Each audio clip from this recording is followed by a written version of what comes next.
Hello everyone, welcome back to another episode of the Hazardous FC podcast. I gotta find an actual name for this maybe, or perhaps Hazardous FC podcast is just fine. We are coming at you with the most relaxed, chill, nice sounding tone of voice, fall asleep to, FC YouTuber complains about FC for the longest time to fall asleep to type video. We've done a couple of these and we're trying to bring out have continuations with them. I think a lot of you have responded pretty well to these. First of all, to cover, if you do hear any controller sounds in the background, I am AFKing in squad battles right now because I just don't have that much time, and there's like 7 billion evos to do. They release one almost every single day, and it's really hard to have the time to get them all done. Excuse me, I knocked my microphone over.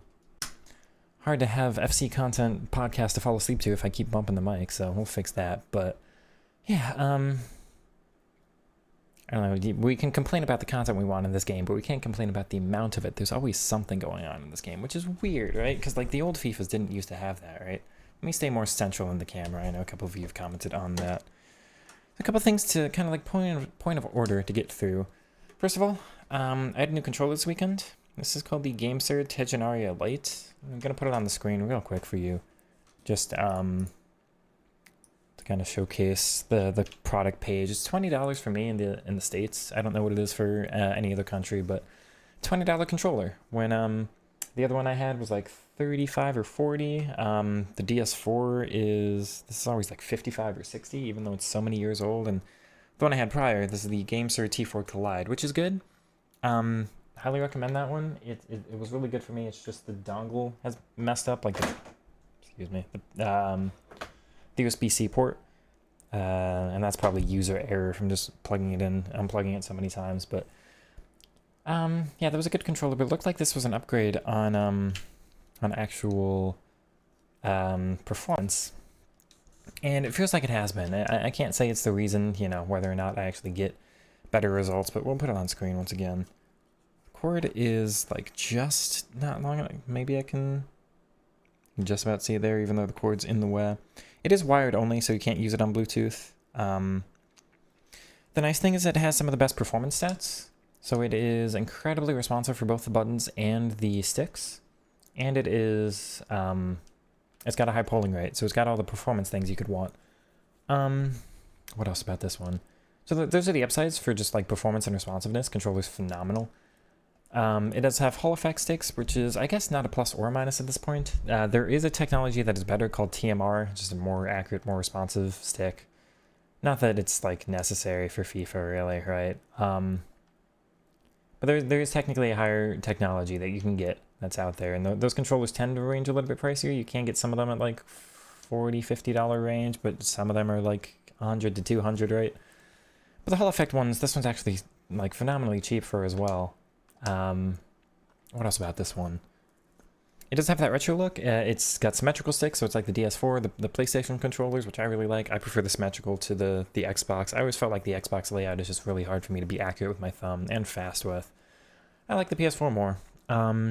That layout, and this one's got it. But there are a couple downsides. So the old one had these mechanical switches. You'll be able to hear them. You'll hear how that's just like, it's like a keyboard switch. They're mechanical. Same with the back buttons, the RB and the LB. It's got better triggers, I think, that one too. So some of the buttons, the actual components of that controller are better, whereas this one's, it's got the squishy membrane ones like a DS4 or an Xbox controller would have, right? So the buttons aren't quite as good, but the sticks and the actual response time of the sticks and the buttons is much better, so some downsides, some upsides, but for the price range, absolutely, I think this has been worth upgrading to, and I've loved it so far. I've definitely scored some very nice goals with it. I feel like I'm a little bit better. Am I better enough to say it's worth going out there and spending the money to buy this one over what you're currently using? No, it's not going to, like, bump you from Div 1 to Elite Division, right? But if you're in need of a new controller and, you want one of the best ones out there and to save some money, this is absolutely highly, highly recommended. I can see this being my controller for a long time. I will put out a controller video specifically on it later, but anyway, that's enough waffling at the controller. The main thing this weekend we've got to cover, so like I always say, we do 2 weekend leagues a weekend, and my word, this was a weekend. So the first account we start off, I did not lose, and yet we ended 11-4. And you're wondering, what does that mean? And so we faced 4 different hackers on the first account, 4 of them. One was the controller disconnect glitch, where they put the little triangles above all of your heads. You can't control anybody, and they just walk through you because none of your AI moves either. So we had one of those we faced, and then we faced 3 other soft hackers. One I am absolutely positive of, one that I am not completely positive on, but I'm like 95% sure. I'm positive enough to where I'm saying I faced 4 hackers this weekend. And you might be saying, well, that was 4 hackers, and so we've got 2 sliders hackers and 1 like the controller disconnect hacker. That was 3, but you said 11-4. It's because they matched me up against the same slider hack guy twice.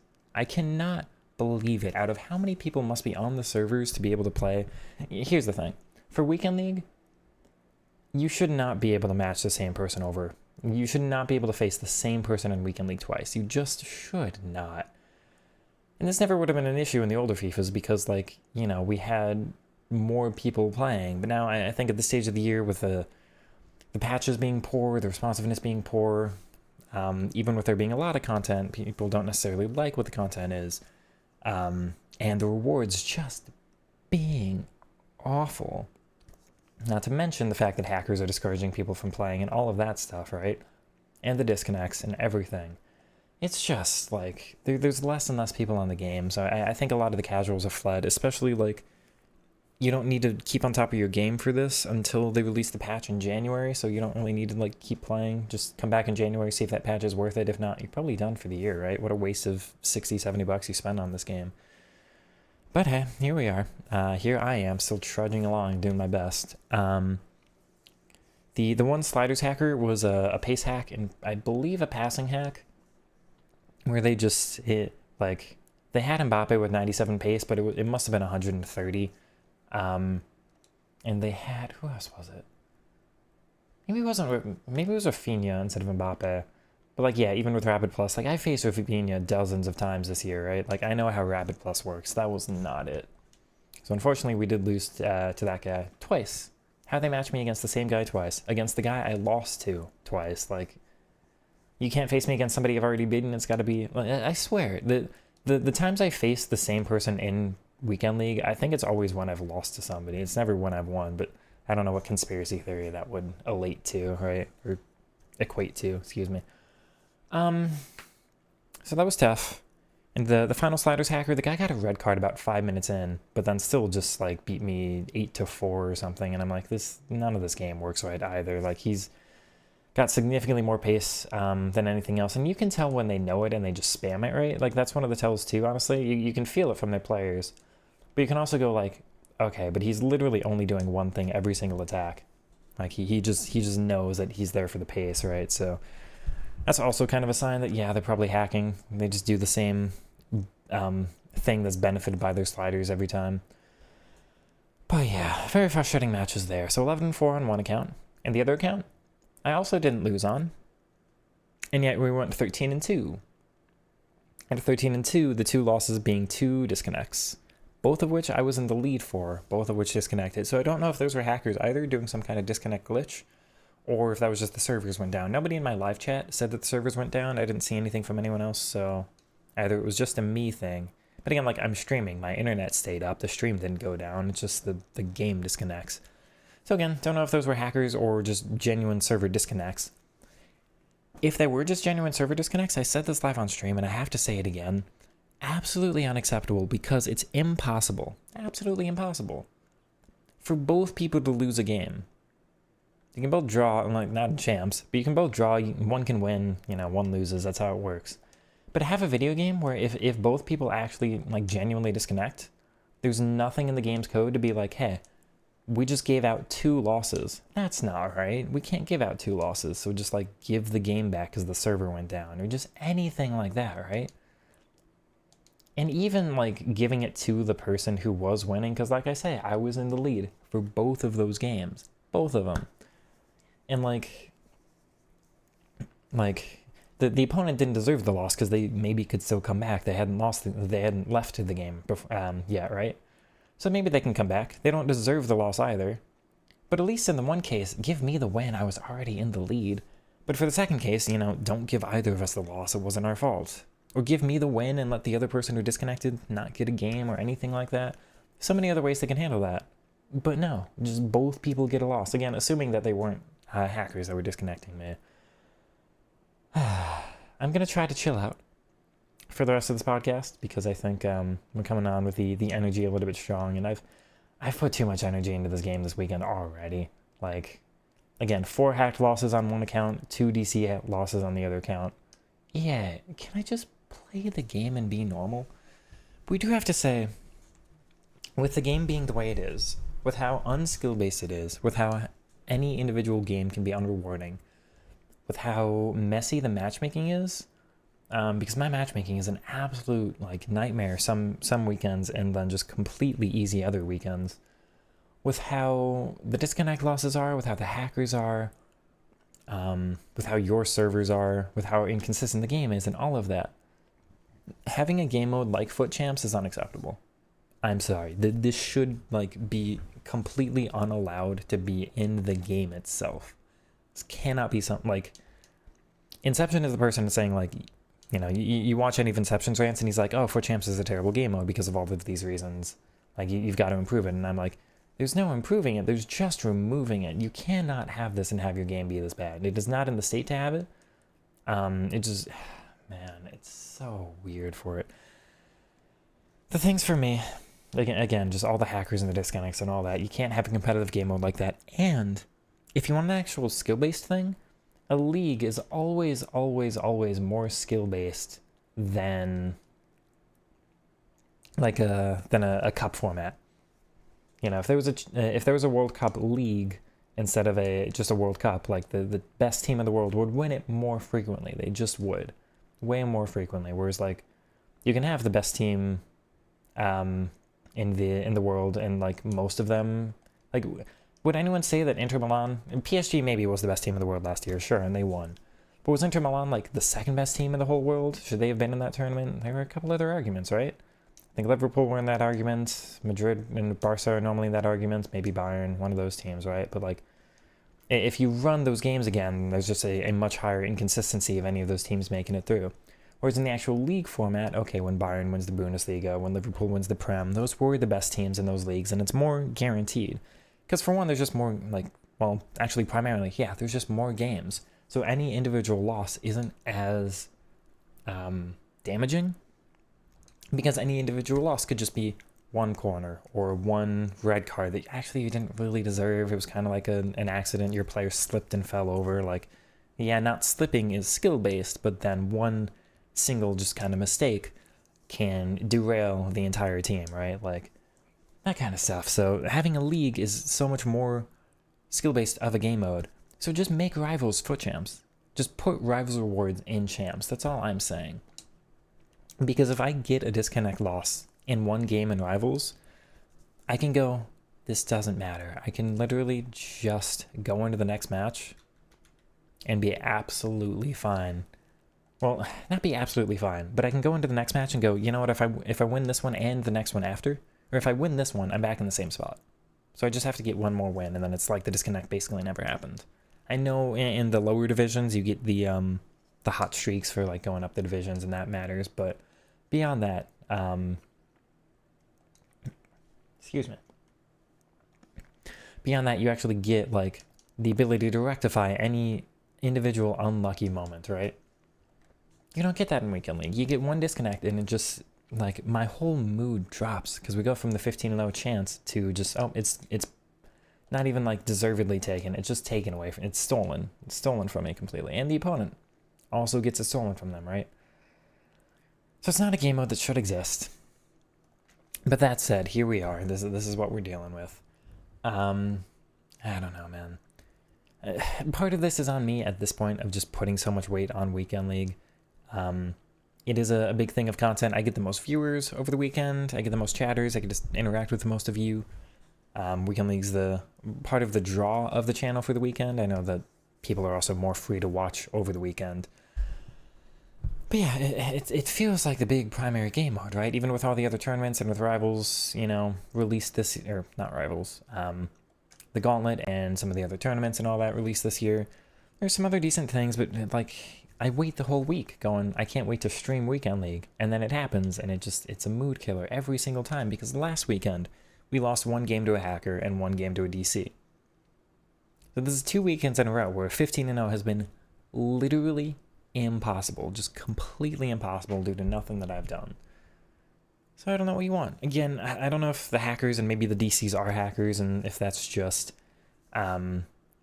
less people being on the game, so you're not facing the casuals as much, and so there's more hackers per, like, as a ratio, just in the player pool, right? Could be, but it's been frustrating. And EA, they've got no solution for it. They've said nothing on it. At least, and again, in the past year, if I faced 1 hacker in FC24, that's my 20-0 gone. I can still get to 19-1 and get rank 1. I don't like having the current system, and because even that's undeserved. Like, I should get my free loss to get 20-0, but at least then I got a free loss, and now you just don't. Like, I hate that 15-0 is the top reward. It should be 14-1, or it should be 20, or, you know, 19-1, 14-1, 17-1 even, I would take, like, anything like that, right? But nope, this is the they had this for 25, they've had it for 20, well, yeah, they had it for 25, they've got it for 26 now. I don't see it changing, really. It's frustrating, but here we are. But like I say, a league-based system would be so much better. If the actual MMR in any other game, like, I feel like the MMR of Rivals would be the actual, like, and of course, you've got to make Rivals matter for the other divisions. It's not just, because MMR is only shown in Elite Division, so you've got to put that on the screen for everybody else and, like, find out all that balance, right? But the people who can climb to the higher MMR levels should be rewarded with better rewards and all that. Of course, and again, you'd have to sort all of that out. I'm not saying I've got it solved. It's just that would be significantly more skill-based.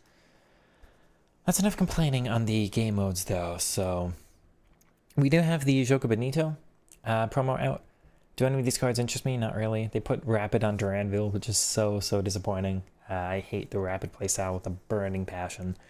Does not work for me at all, and Duranville is one of the cards I'm most excited about this year, so, yeah, well, I'm just waiting to upgrade, or further Evo the Silver I've got currently in one of the paths. But they have come out with a couple Trickster ones, which I kind of forgot, honestly, and Trickster, I think, is going to save my life this year. It is something I relied on heavily in FC24. 24 actually had maybe my favorite dribbling ever, because it had that it had Trickster be so powerful, and I didn't realize until towards the end of the year. But I finally found it out with a Dino card, like a Dino Evo that I had in, like, I want to say April. And the rest of FC24 is one of my favorite FC experiences ever, despite that being one of the games people complain about the most.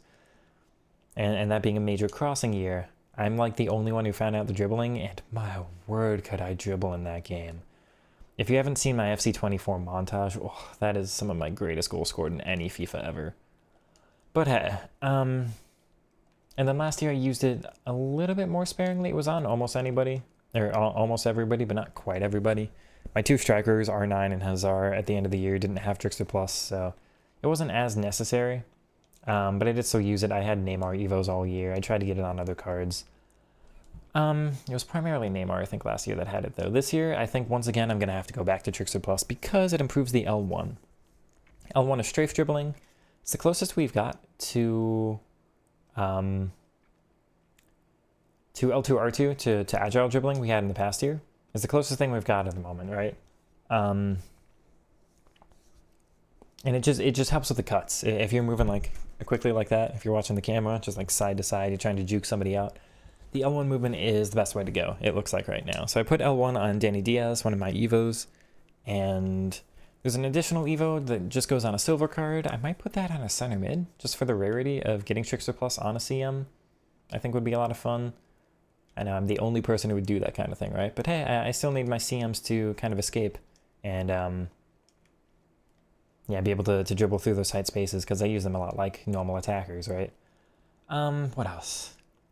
Yeah, it's nice to finally get, and this is the weird thing about Evos. Honestly, I feel like Evos should be, what's a good way to put this? I think Evo should be... You should be able to assign like one playstyle plus of completely your own choosing per month. So I can, like, I get a free...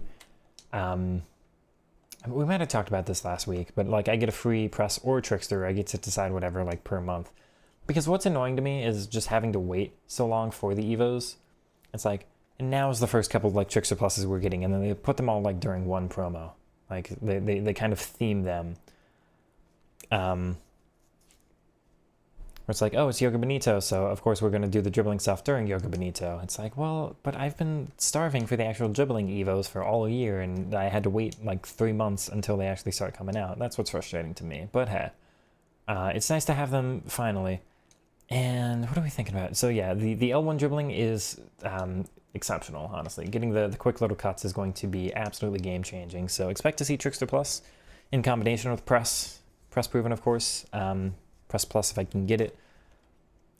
This was the case last year and the year before, but honestly, my two top playstyles, once again, are going to be Trickster Plus and Press Proven Plus.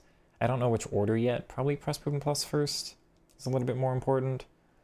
And then you get into like Ticky or Incisive, and then you get a shooting one like Finesse or Low Driven. So that's my playstyle list. But yeah, I put it on Danny Diaz on both accounts, and he is phenomenally responsive on that L1. So I'm actually almost debating, should I put Danny Diaz back at striker and relegate Sancho to right wing? But it's been Diaz right wing, Sancho striker for now. Might swap them around though. We'll debate on that just because Trickster has been that good. But honestly, for all the complaining about Evos, like, oh, we've got to wait so long for them, Evos save the game for me. I don't know what I'd be doing without them because, like, there was one card released this weekend named Sanchez, who's Trickster Plus and Press Base. It looks pretty decent, 5-star skill, as everyone in Joga Benito gets. She's an American right wing and cam, I think, are the roles, or the positions. Yeah, she was decent on the ball, but she's average and short, so not my ideal body type. But she's a consideration for, like, if you want to test out these play styles, right? Could be somebody I just kind of keep her on the bench, or maybe see if I can get her in to push anybody out. But yeah, beyond that, there's nobody else in this promo that looks like it's for me. Joao Cancelo looks okay as a right back. I mean, having like dual Tiki Plus right backs would be nice with Cancelo and what's the other one? Jordi Alba, of course, I've got. But yeah, who else is in this promo? I'll put the promo on screen here. I don't think there's quite anybody else. Like I say, I would like to like Duranville, but not quite for me. Where do they have the squads? It's gotta be somewhere over here, right? No? Okay, we'll just go to like recents then. No, recent is a bunch of silvers they put in, right? Can I narrow by rarity? Yeah, that'll do it. Okay. Is there anybody in this promo? Like Nasiba we're excited about? I think she's got... Oh, she's average tall. Interesting. No, then. Aymar we were excited about. I actually packed him too, but he's average short, so the wrong body type for me. Unfortunately, when they add the new heroes in, you're always like, oh, could be a nice body type. Same with Quaresma. Unfortunately, average medium, so not a card I'm looking at myself, even though he is such a legend, and he's one of the players I like watching the clips of the most. Turkey, they took away Trickster Plus, also the wrong body type, but he had a phenomenal assist if you haven't seen the highlights of. Sanchez, this was the card I was talking about. Trickster Plus, Press Base, but of course, average short, unfortunately. Is she only controlled? You can barely get her explosive depending on the chem style. Finisher, engine, probably. Is there anyone else in here? People keep saying, like, oh, you want Chloe Kelly, right? I'm like, no, because Rapid Plus is not... Rapid Plus just kicks the ball too far away from me. I play very slow, I play very controlled, and so I don't like sprinting. I don't like sending the ball further away because it makes it easier to tackle. So Rapid Plus is very much not for me, even though Kelly was a legend last year. She was a legend because she was one of the few cards in the entire year that got Trickster Plus and Press Proven Plus. One of the very, very few. Like I said, Cancelo could be exciting, but no defensive playstyles except for block, which is very disappointing. At least one would be nice. Batiki is good. It is nice that these are all 5-star skillers. They're giving us more 5-star skillers earlier on in the year, I think, than ever before. Vitinha is fun, of course. I know a lot of people are being excited about Alaba or Lucas Paquetá. I've heard good things, but again, they're not from me. Yeah, there's really nobody in here. So at least the Evos have been fun. They're giving me Trickster Plus. I know nobody else is excited about that, but they're giving me Trickster Plus, right? Unfortunately, everybody else is complaining, so this is probably going to be a poorly reviewed set of Evos, and then EA will never do it again. But I get to have my Danny Diaz for the rest of the year, and you can't take that away from me. And honestly, again, it's Evos that are saving the game, because my team right now, like, of all the market cards I could have, and of the 2.5 million I've got just sitting there, and I've had like 2.5 million for a while, because all the coins I make are just going back into paying for Evos. My team right now is Jack Grealish, who might get upgraded in one of the Evos. He's left wing, and he's an old SBC by now. Jadon Sancho, who's an Evo, like 2 Evo chained on this account. I think the other account might have chained him into more. Danny Diaz is, I want to say like 3 or 4 chained Evos. Luka Modric is 1 Evo right now, going to be chained into 2. Van de Donk is one Evo and then some position ones, I think.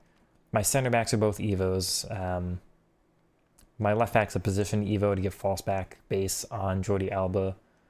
My goalkeeper's an Evo. So wait, I think that's 9 out of 11 of my cards on the team that are Evos right now. It's Busquets, who hasn't fit anything.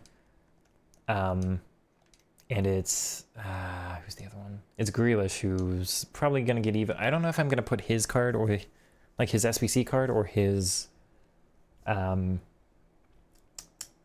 base card into the Wizard Evo, because the base card looks almost the same, so it could be nice having 2 of them to kind of like prepare for future chains, and then I've got 2 versions to fit in future things, right?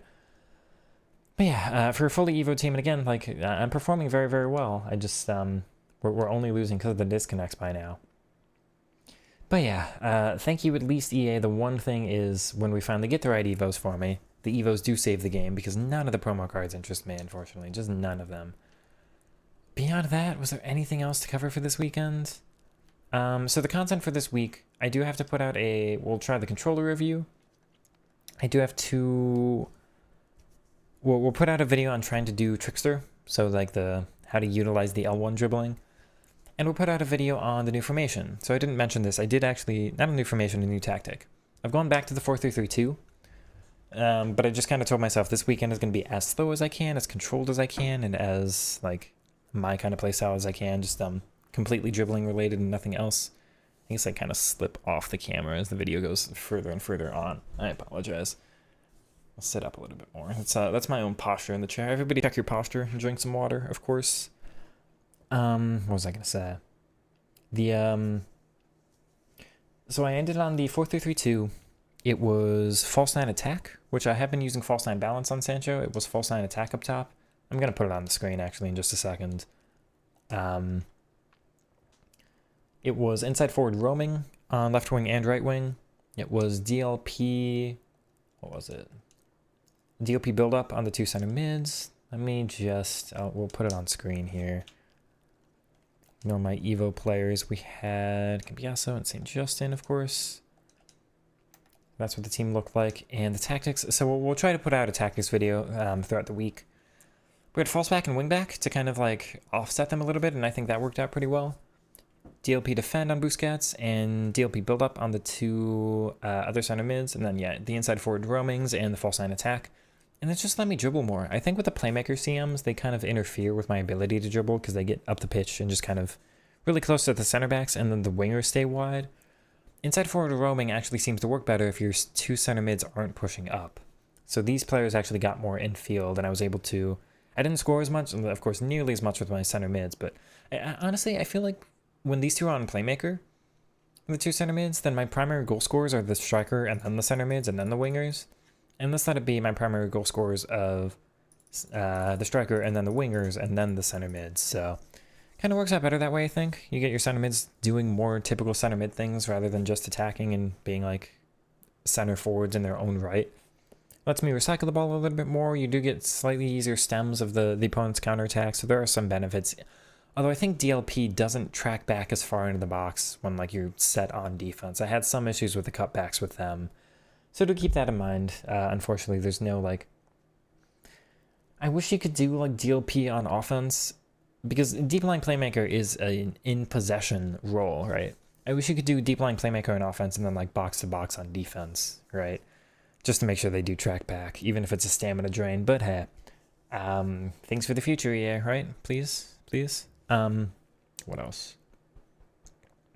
But just having them further back meant I'm not as congested up top, which means I get to dribble more. So I think we had a much easier time dribbling this weekend. So do check out tomorrow's Foot Champs video. I do get depressed with the 2 DC losses, but I do score, I think, some of my best goals I've had for a long time. And the formation definitely helps with that. So I think we're going to call this short. This is a little bit of a shorter podcast, but without any patches, without much else, I think, to talk about. I know, like, trying out more cards would give me an easier time of having these podcasts, so maybe I should be varying my team more. But honestly, I've used the same team for a long time now, haven't I? And just, I don't want to change it, so... If that is making the content a little bit boring for you, I'm sorry. Hopefully we do get some fun things upcoming, but EA's got to release the cards that actually help me on the pitch, because every once in a while, like one of the days during Rivals, like during the week, I'll try out a... Who's a good example I tried? Like I tried Odegaard recently, and even he's a good body type and 5-star skills, and I'm like, he's good, but he doesn't have press or trickster, so it just, or like trickster plus. So it just doesn't work for me, and I end up losing like way more frequently. So even just one card can like really kind of impact my team. So I'm very specific in that way, but anyway, those are the tactics. So I'll try to put out a video on the controller, on the Trickster L1, and the tactics throughout this week. So keep an eye out for those. But again, we'll keep this podcast a little bit shorter. Hopefully you have enjoyed this one. If you did, like, comment, subscribe, and all that good stuff. I'll catch you in the next one. Take it easy, everybody, and peace.